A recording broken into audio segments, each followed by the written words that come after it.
J'ai avec moi le casque Beats Studio 3 et vous vous demandez sûrement dans cette vidéo si ça vaut encore le coup de l'acheter en 2025. Eh bien, cette question va être répondue dans cette vidéo. Comme vous le savez tous déjà, et si vous ne le savez pas, eh bien, je vais vous l'apprendre. Beats a été racheté par Apple il y a déjà de ça quelques années. Donc, c'est un casque que vous pouviez trouver en neuf aux alentours des 350 € à peu près. Maintenant, quelques années après, c'est un casque facile que vous pouvez trouver d'occasion aux alentours des 130 à 200 € grand maximum. Est-ce que ça vaut toujours le coup, ou devrais-je même dire, est-ce que ça vaut plus le coup maintenant plutôt qu'avant? On va voir ça ensemble. Pour commencer, on a une grosse boîte et on va voir ensemble tout ce qu'il y a à l'intérieur. Et quand on ouvre la boîte, on tombe directement sur une housse de protection avec le casque à l'intérieur. Et quand on soulève le plastique, dessous, on a tout ce qui va être les câbles avec le chargeur en USB vers micro USB-C. D'ailleurs, je comprends même pas qu'ils mettent encore du micro USB. Alors oui, le casque est pas sorti cette année ni l'année dernière. Il est sorti, je crois, entre 2017 et 2019. J'ai pas la date exacte, mais même dans ces années-là, en fait, on était déjà pour la plupart passer sur de l'USB-C. Donc quand même, c'est un peu triste. Après, la bonne nouvelle, c'est que même si on est sur du micro USB,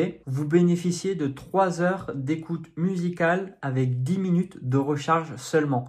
Ça quand même c'est incroyable. Et ensuite on a un autre câble jack vers jack. Ça doit être pour connecter son téléphone ou tout autre appareil au casque. Bon, c'est bien de l'avoir, mais je me demande qui utilise ça encore en 2025. Peut-être qu'à l'époque ça s'utilisait beaucoup plus. On retrouve également un petit mousqueton si on veut attacher la coque n'importe où pour le transport et la notice d'utilisation. Après, que dire sur ce casque Beats Studio 3? Eh bien, en vrai, c'est un bon casque. Il est très confortable quand on le met sur les oreilles. On a pas mal aux oreilles. On peut écouter de la musique pendant de très longues heures. Donc vraiment, en vrai, il est confortable. Après, le point négatif que j'aurais donné à ce casque, c'est vraiment le côté plastique qu'il y a un peu partout. Pour un tel prix, franchement, ça fait chier. Quand on veut ranger le casque dans sa housse, par exemple, et qu'on doit le plier, vraiment, faut pas trop forcer parce que vraiment, j'ai l'impression que le casque va se casser en 1000 morceaux à chaque fois. Ou même encore, les boutons qu'on veut mettre play, pause ou augmenter le volume, ça fait vraiment plastique et ça fait vraiment pas quali du tout. Après, c'est vraiment un casque très simple d'utilisation. Il n'y a pas énormément de boutons et notamment, vous avez ce bouton-là qui permet d'allumer le casque, l'éteindre, le mettre en appareillage pour connecter vos appareils dessus et également voir le niveau de batterie qu'il vous reste ou le niveau qu'il prend quand il est en charge. Ensuite, pour ce casque-là, vous avez deux manières de le connecter en soi. La première qui est assez simple, comme on connecte n'importe quel appareil Bluetooth. Vous le mettez sur les oreilles, vous l'allumez, vous allez sur votre téléphone dans les paramètres Bluetooth, vous lancez la recherche du casque et hop, il se connecte, c'est magnifique, basique, simple, efficace. À noter quand même qu'il n'y a pas de bonjour ou connecté ou quoi que ce soit, le casque ne parle pas, comme on pourrait avoir chez certains autres fabricants. Quand on met le casque ou quand on l'allume, il nous dit hello, bonjour, ou quand il se connecte, on a connected, ce genre de choses. Non, là, quand le casque est connecté, on a juste une espèce de petite musique, 2-3 petits bruits qui vous indiquent que le casque est connecté et c'est tout. Ensuite, vous avez la méthode Apple qui est, selon moi, la meilleure et beaucoup plus simple. Comme des AirPods, vous avez juste à approcher votre casque de votre iPhone, hop, il est reconnu, vous cliquez sur connecter et en 2 secondes et demie, vraiment c'est plié, c'est incroyable. Tout ce qui va être pour le contrôle de la musique, ça va être vraiment sur le côté gauche, donc vous allez avoir le play, pause, le suivi de la musique à la musique suivante ou précédente, augmenter ou diminuer le son, etc., etc. À noter que quand vous avez de la musique et que vous enlevez le casque de vos oreilles, la musique ne s'arrête pas, elle continue d'être jouée. Donc ça, je trouve vraiment dommage puisque c'est une fonction qui est assez basique qu'on peut retrouver chez certains concurrents où la musique se met en pause une fois qu'on a le casque qui n'est plus sur les oreilles. Par contre, point positif, j'ai fait le test avec l'un de mes proches, j'ai mis le son à fond pendant 2-3 secondes parce que j'ai pas envie de devenir sourd quand même et j'ai demandé si à côté mes proches entendaient la musique que j'écoutais.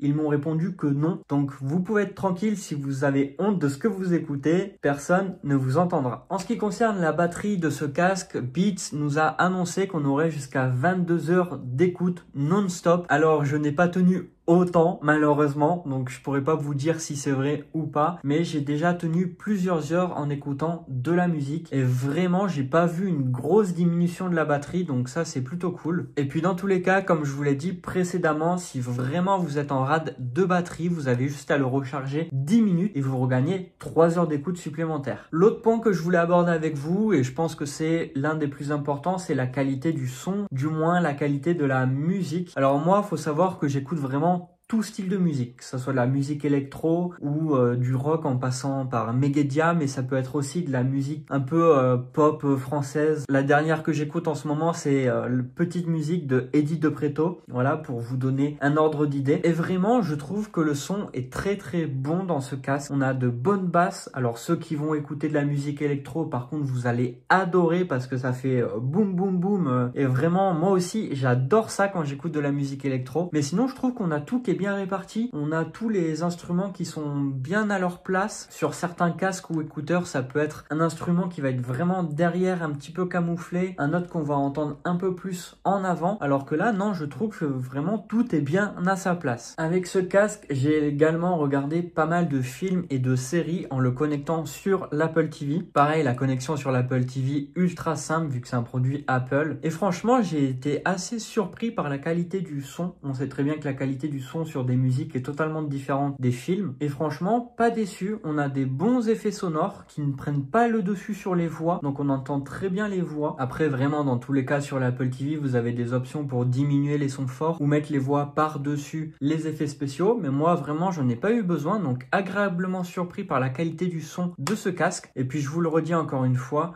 le casque est vraiment ultra confortable. J'ai pu regarder, je pense, pendant 3-4 heures mes films et mes séries avec ce casque. Je n'ai pas eu mal aux oreilles ni à la tête une seule fois.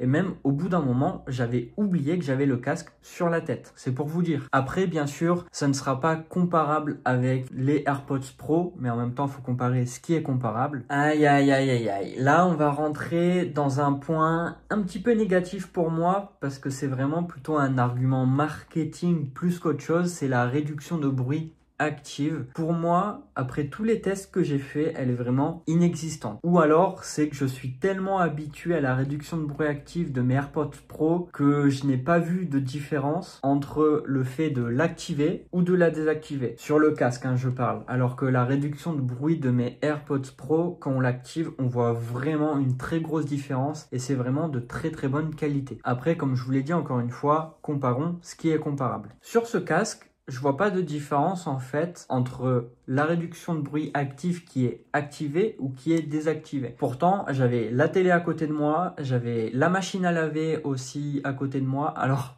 pas l'un à côté de l'autre, je vous rassure, mais j'ai fait plusieurs tests avec ma télé, avec la machine à laver. Je suis même allé à l'extérieur, j'ai écouté de la musique à l'extérieur et en fait, aucune différence avec la réduction de bruit active et inactive. Alors, quand on a la musique qui est activée, je vous rassure, on n'entend pas trop les bruits extérieurs, on se concentre vraiment sur la musique, donc ça c'est quand même un bon point. Mais quand on désactive la musique, mais j'ai quand même essayé de faire un test en désactivant la musique et en mettant le casque sur les oreilles avec la réduction de bruit, je me suis dit, elle y est pas, c'est pas possible. Si, elle était vraiment activée. Et en la désactivant, en fait, j'ai vu aucune différence là-dessus. Donc vraiment, je sais pas trop quoi en penser, puisque quand il n'y a pas de musique, en fait, c'est comme s'il n'y avait pas de réduction de bruit. J'entends autant les voitures ou la télé que s'il n'y avait pas de réduction de bruit. Quand je l'active, ça ne fait strictement rien. Par contre, une fois que j'ai la musique dans les oreilles avec le casque sur les oreilles, les bruits extérieurs, je les entends pas trop. La télé, je l'entendais pas trop. J'étais vraiment concentré sur ma musique. Donc ça m'a pas plus dérangé que ça, vu que le son, je le répète, sur ce casque, est vraiment bon. Donc conclusion, est-ce qu'il faut acheter ce Beats Studio 3 en 2025? Eh bien pour moi oui, si vous avez déjà des produits Apple chez vous, d'autant plus que le son est vraiment excellent et la connectivité avec vos différents appareils Apple sera d'autant plus simple. Après, si vous n'avez pas trop d'appareils Apple chez vous ou même que vous avez un téléphone Android et que vous trouvez un casque avec une meilleure réduction de bruit que celui-là et peut-être moins cher, partez sur l'autre modèle que vous allez trouver. Parce que même si ce casque-là est vraiment bon dans l'utilisation que moi j'en ai eu, la réduction de bruit active, personnellement, j'étais un peu triste. Après, heureusement que j'ai mes AirPods Pro à côté. Mais si vous le trouvez vraiment pas cher, moi je vous le conseille quand même parce que c'est vraiment un très très bon casque. Après, voilà, en termes de budget sur ce casque-là d'occasion, personnellement, moi je ne mettrai pas plus de 150 € d'occasion dans ce casque puisque à l'heure actuelle, vraiment ça ne vaut pas plus. Et vous pouvez trouver tellement mieux pour le même budget, mais ça ne reste que mon avis personnel encore une fois. N'hésitez pas à vous abonner à la chaîne si ce n'est pas déjà fait. En tout cas, j'espère vraiment que vous aurez apprécié cette vidéo. Lâchez un pouce bleu et un commentaire pour me donner votre avis sur ce casque si vous l'avez déjà eu entre vos mains ou si vous le possédez actuellement. Je suis curieux d'avoir votre avis. Prenez soin de vous et on se retrouve pour de futures vidéos. Ciao!